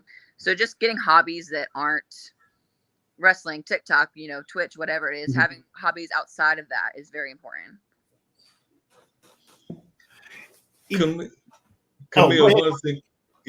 one of the things I was curious about, and I'd love to hear your thoughts about it. Actually, we brought up two questions, and I'll get to the one about the mental health and everything in a minute. But one of the things that I was really curious about is whenever I've watched wrestling, it's very much, particularly the women wrestlers, it's very much seductive, sexualized, and things of that nature, the way that the characters are and all of that. So I was just wondering, how are some of the ways that do you see that still being the case, or has that starting to change where some of the characters are not as much in that realm and everything? Because definitely, that's part of what sells just in life in general. And I know that wrestling seems to play on that. And I was just wondering your thoughts on that. Yeah, so definitely, you probably watched back in the day when it was like the Attitude Era, because that's when I was a huge fan. And that's when I watched. And yes, it was the Diva era. And the girls, they were beautiful, and their boobies out and their butt out. And the matches were like pillow fights and stuff like that. And my thing is, I don't to me, there's still room for it. Like, you can still have fun and be sexy. And you can also have your girls that are more of like the intense athletes with doing like the more serious matches, but no, they've pretty much shied away from that now, actually. And a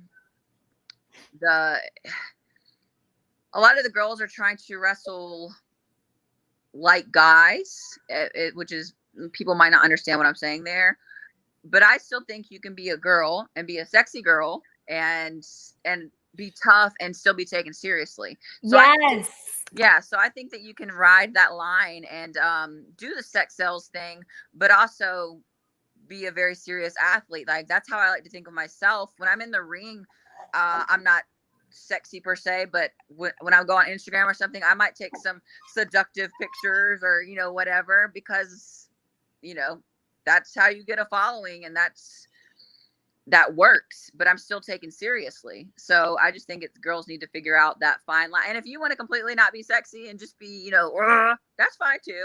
Or if you just want to do the sexy thing, whatever. As long as when you get in the ring, you're safe and you can perform, then to me, that's all that matters.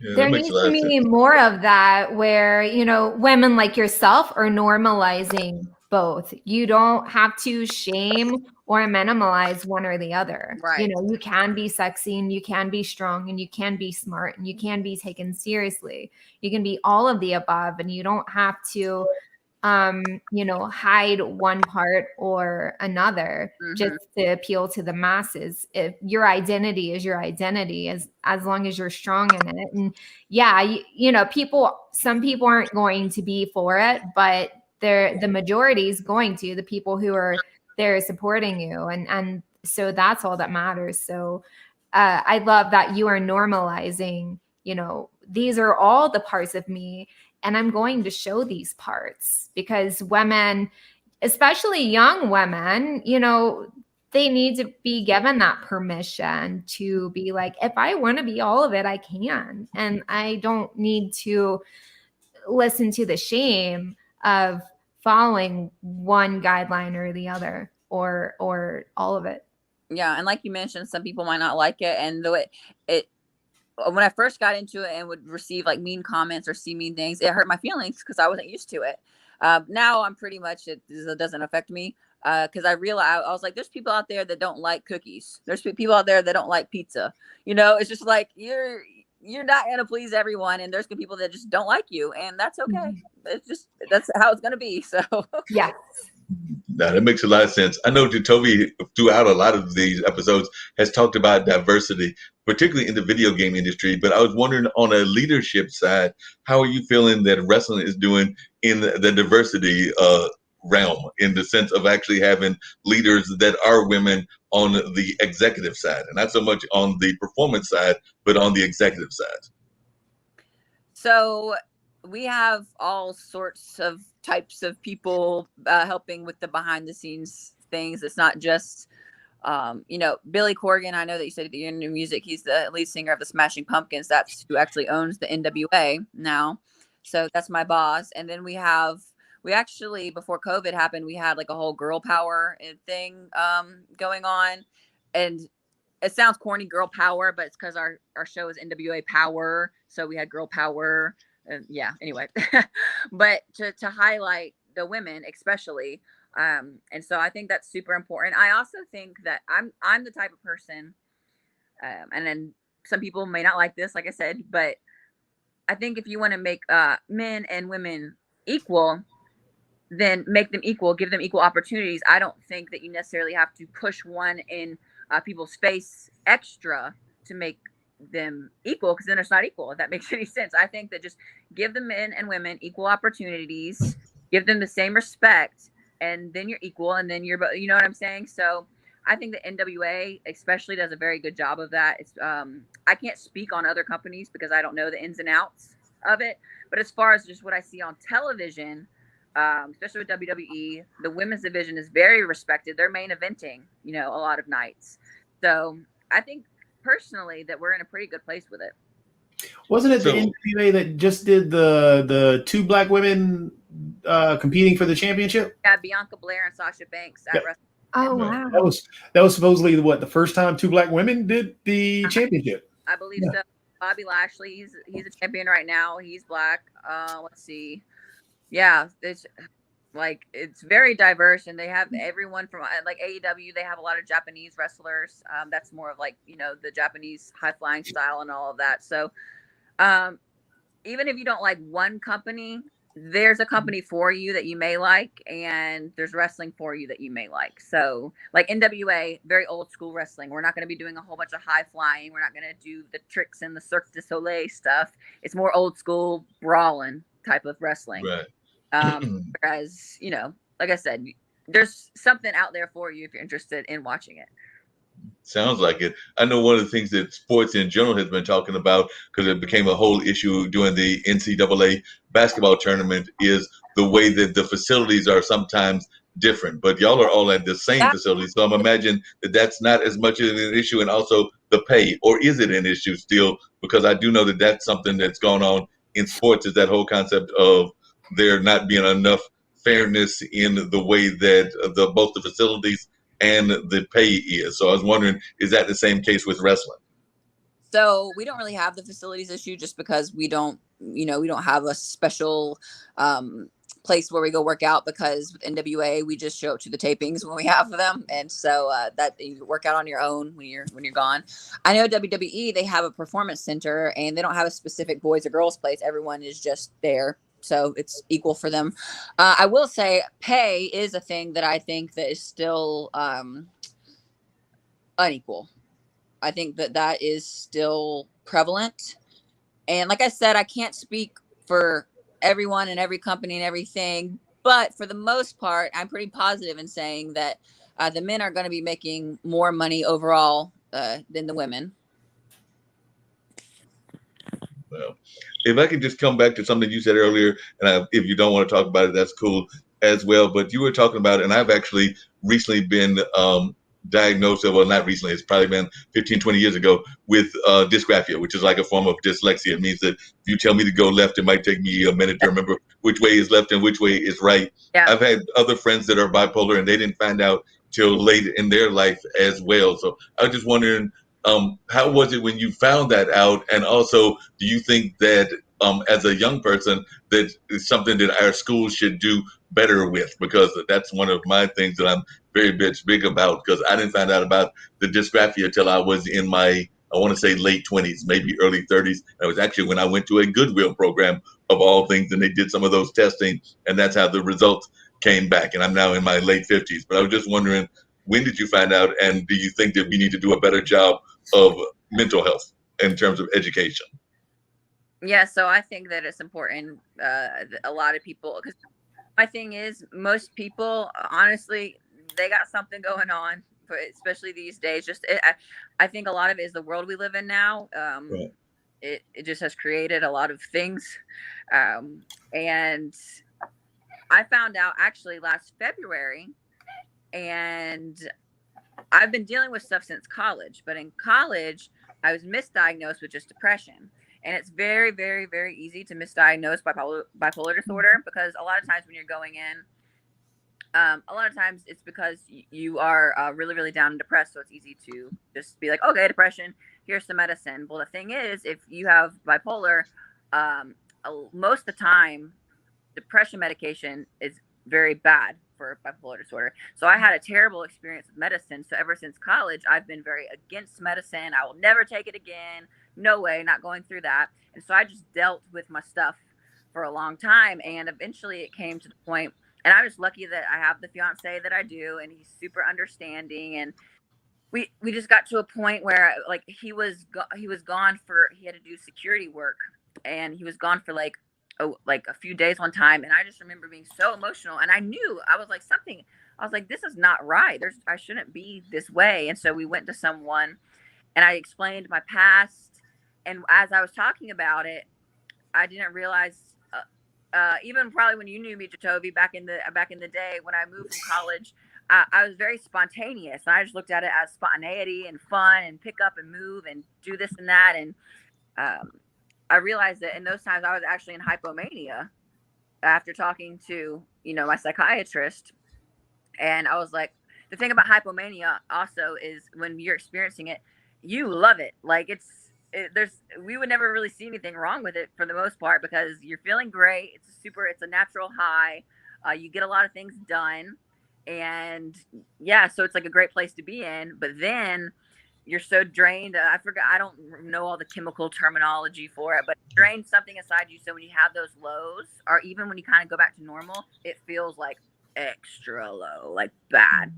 And so just figuring out how to kind of stay steady right now. And that's another thing, like I told you, you get so much adrenaline and stimulation when you're wrestling a match, especially if you're doing it in front of a crowd, that there's really no other feeling like it. And so the quicker that I can disconnect from that feeling after a match, the better, because I just have to get back to a balance and back to reality, because it's just better for me. So honestly, wrestling is probably one of the worst industries you could be in as a person with bipolar disorder. But I have, like I said, I have the fiance that I do that is very understanding and helps me out with it. And just having a great support system, I think that's why it's important to talk about mental health, is because you are going to need a good support system. So yeah. Yeah, definitely. Thank you for sharing that, by the way, because a lot of people do shy away from that. It is extremely personal, and it's a story that only you get to share and tell. So thank you for just talking about it, because, especially in Gamers Den, we open up everything on the table, that is, we get into the uncomfortable, but only as long as everyone feels comfortable about it. So just being able to just have these conversations, it's like, I feel like we all can only hope that if someone's listening right now, that they feel comfortable in getting the help that they need, or even feeling comfortable in their diagnosis of mental health or anything. So thank you for sharing. Yeah, and I'll just say too, for anybody listening, this is something that I be careful when you throw out the words like bipolar, oh I'm bipolar, or crazy, or anything like that. Like, you have to really, because even me, I would throw out crazy a lot, like oh, she's crazy, or they're crazy, or and it is something that it's almost like using the R word. And I hope that people can know what I'm talking about there.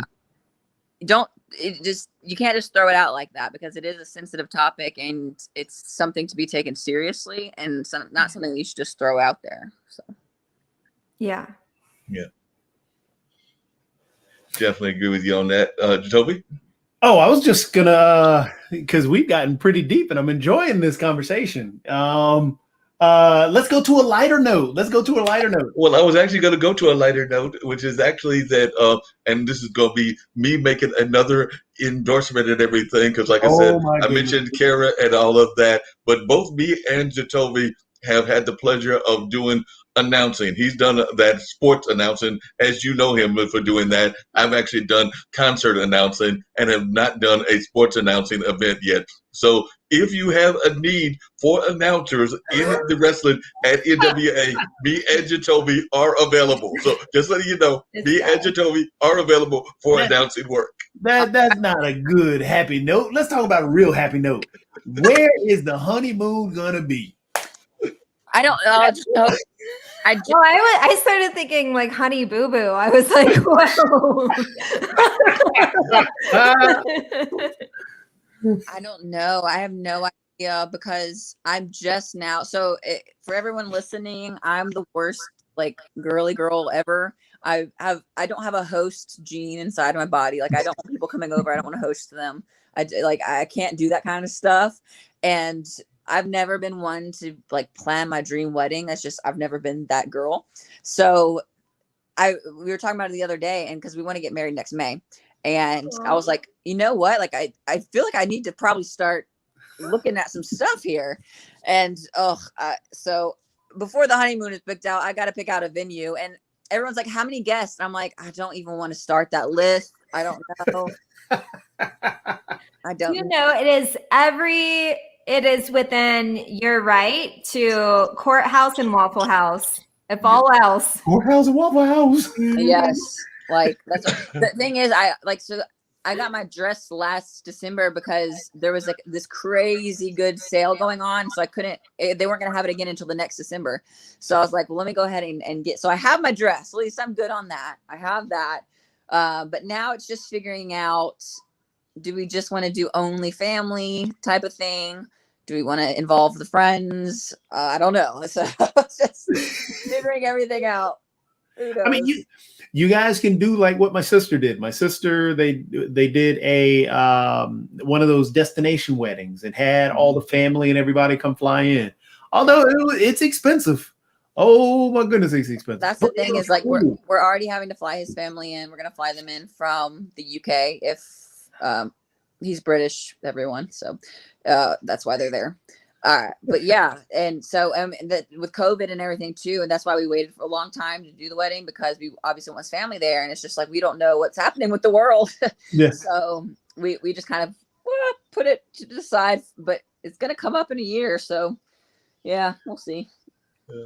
Like I said, I've not had the pleasure of dealing with that because I've actually still in the late 50s am single and have never had to go through that marriage route. But my brother is actually probably in the process of doing his third wedding, and I actually need to get in touch with him and see what he's going to do the third time, because the first time they did the church wedding and that worked for that first wedding. The second wedding they did the justice of the peace, and I remember just having a dinner afterwards because Malik called me up and was like, because I think I was working that day, so they went to the justice of the peace, did the whole ceremony, and then we did the the dinner or lunch as it was afterwards and everything. So now he's engaged to the third person, and I'm not even sure which way we're going. Maybe we'll try Jacoby's idea of a destination wedding.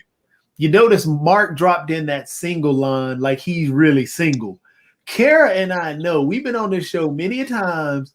There's a little balloon, a love balloon that Mark will have over his shoulder. That is church folks. I've said that. And that balloon is long gone because the church folks dropped by a balloon. I have no I wish that was going on. But as Camille Mark just mentioned, this is the COVID era. And unfortunately, dating in the COVID era is no fun at all. I don't even know how Camille managed to have this whole dating situation with her fiance, because as I know, because I've actually got a friend that does a YouTube, well, that's not YouTube. She's on YouTube and a couple of other channels as well.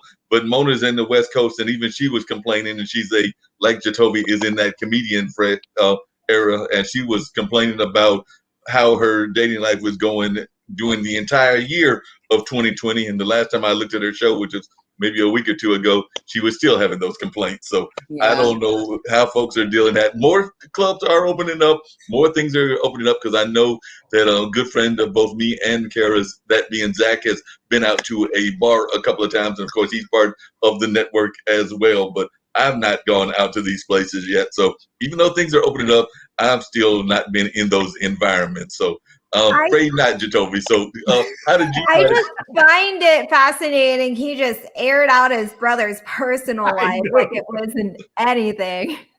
Sorry, Malik. Third time's the charm. It's fine. Exactly. Now, I guess, I mean, we are coming up, well, we just hit 2:00, but there are, many more things that we would love to find out. For example, fun things, like where have you traveled in your matches that you find extremely exciting? Like what's your favorite place that you've traveled to for matches? Well, the craziest place is probably Mexico. Oh, wow. We did lots of different cities in Mexico, and that's because it was super fun because I was a heel there, which means a bad guy. And when you're a bad guy in Mexico, the boos are just insane, and you get stuff thrown at you. So like, it's fun. Mexico's a great, and you get great tacos afterwards. So. What about the worst place then? The worst place probably that I ever wrestled was somewhere, I don't remember, somewhere here in Tennessee. And it was just because it was basically like in a barn with no air conditioning. And the back, there was no girls or boys spots. You just had to find a place to get changed. And this was on the indies. Obviously. So that you'll wrestle in a lot of weird places when you work the indies. A lot of weird places. But yeah, anywhere with not good dressing rooms and no air conditioning, it's rough. Gotcha. So if a young lady was to ask you about getting into wrestling, what advice would you give them? I'm sure that you got some advice that you would give them, maybe even not to do it. So what was the advice? My advice would be don't do it. Because wrestling is like a gang. Like once you're in it, you're in it for life. Like I've tried to retire before and there's no retiring. Like it becomes part of you and you always come back to it. If not doing it wasn't an option, I would say make sure you go to a really good school so you get the proper training. Because there's a lot of bad schools out there that they kind of just throw you in matches like right away, and it's just absolutely insane. You get hurt and no. But I'd say find a good school, a reputable school, and to know your worth.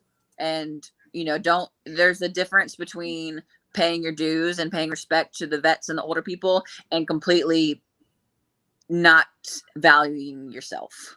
So just keep a high value of yourself and know what you're worth, and don't be afraid to say no. Yes, especially as a woman, I'm sure. Yeah. Oh yeah. Especially in the wrestling realm as a woman. Mm-hmm. Yes. Yeah, I imagine that would definitely be an issue and everything, and you definitely have to say no. Before we jump off this one, what would you tell a parent that has a child that's interested in wrestling? Because one of the biggest things here that I'm still trying to, the goal with the Gamers Den is always still just breaking down those barriers, and that communication line between parents and kids always comes up. Mm-hmm. Especially, and I'm sure when you were playing sports, there's some things that your parents didn't, some games that your parents didn't want you playing, because they maybe saw it as not helpful to you, possibly. But that's in the gaming world big time. So, I mean, what would you tell a parent that sees that has a child mainly that, finds an interest or an excitement around wrestling? How can they be supportive to that child? So I would say make sure that the child does understand that it is scripted. Because I think if they were like 10 years old or something, whatever, but when they get to the point where they're a little older, they should understand that some people might not. I don't know. I don't put it past. Understand that it is scripted and that it is entertainment. And I would say it's hard for me because my parents have always been supportive of literally everything I've ever done.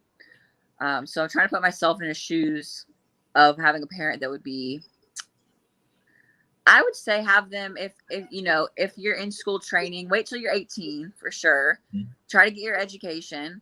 And then if they want to come and like see what you do, I would just invite them to come to a training session and just see, what it is. See that, yeah, it's brutal, but that we're trying to do it the right way and that we're trying to do it safe. And really all the parents can do is just see that and hope that they're okay with it. Because I mean, honestly, wrestling's the type of thing where either you're gonna see that and respect it and then be okay with it, or you're just never going to be. Yeah. Camille, one of the things that, as you were saying, that I was curious about is that wrestling, there's the school version of wrestling, the ones that we know go all the way up to the college level and all of that. Is it of any benefit to a kid to get involved in that wrestling if they want to get involved in professional wrestling? Because I don't think there's a professional wrestling circuit for that wrestling that is done in the high school and the Olympics and the college level and all of that. So is it going to be of a benefit to a kid to get involved in that kind of wrestling or some of the other sports that are like boxing and other things, and even mixed martial arts and everything, if they are able to? And then I'd also love to hear your thoughts about mixed martial arts. Oh. So I definitely think that it's helpful if you do that Olympic style of wrestling, because in professional wrestling, we just call it mat wrestling or chain wrestling. And that's a big part of most matches. Someone like me, my character, for instance, I'm one of the larger girls, so my matches aren't going to have a lot of mat wrestling or a lot of chain wrestling. But for people that are more like normal size and stuff like that, it's going to be, especially because matches are set up usually in a certain way, where the beginning is where you're doing a lot of the chain wrestling because you're feeling your opponent out. So it's very important and it's super helpful. And same thing with MMA, like a girl that I just did a big pay-per-view match with, Thunder Rosa. She's making a huge name for herself right now, and she does the MMA stuff. So she, especially when she wrestles a big girl like me, she's not going to be able to take me out with power moves. She's going to have to do that mat wrestling and do the MMA type stuff. So the fact that she really knows how to put in all these holds and stuff helps her out in the ring. Hey, I am so sorry, guys. I need to go. But it was such a pleasure meeting you, Camille. And you guys have fun.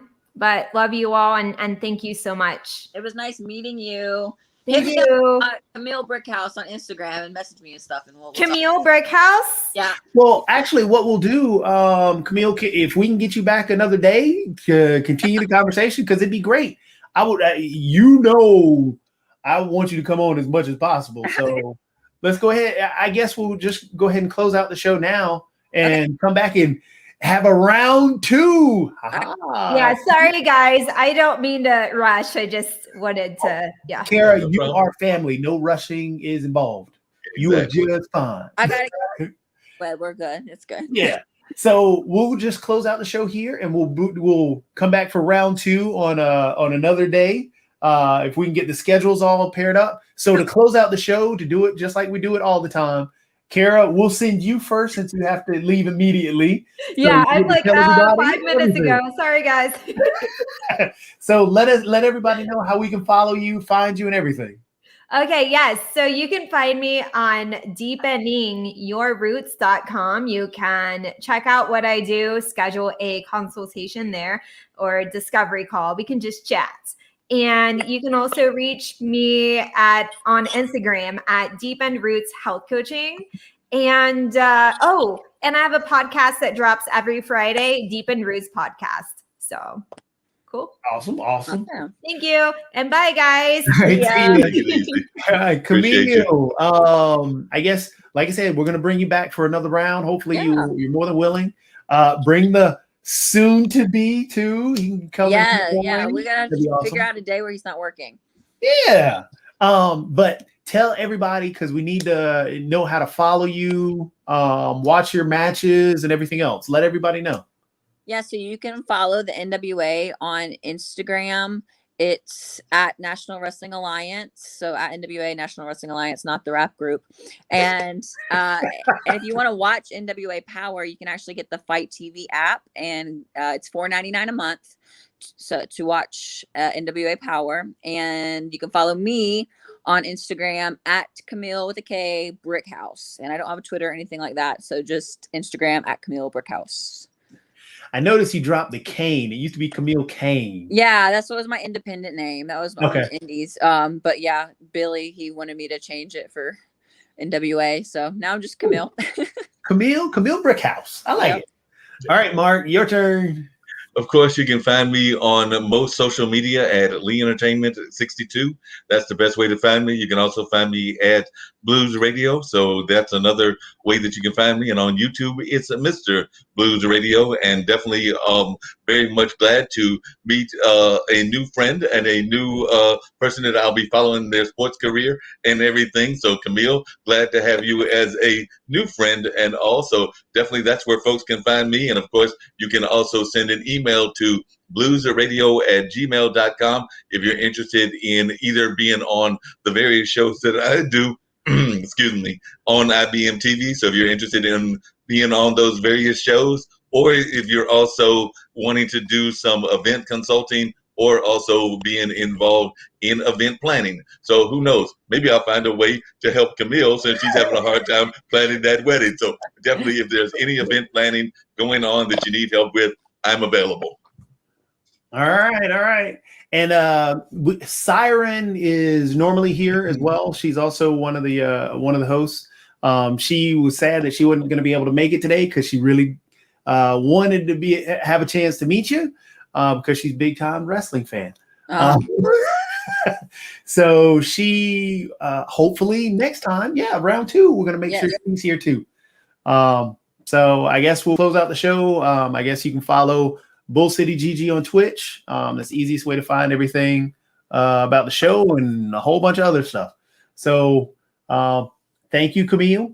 Thank you, guys. It was nice meeting you. I'm still not used to calling you Camille. But we'll see you next time. And thank everybody for listening. All right. Bye. Bye.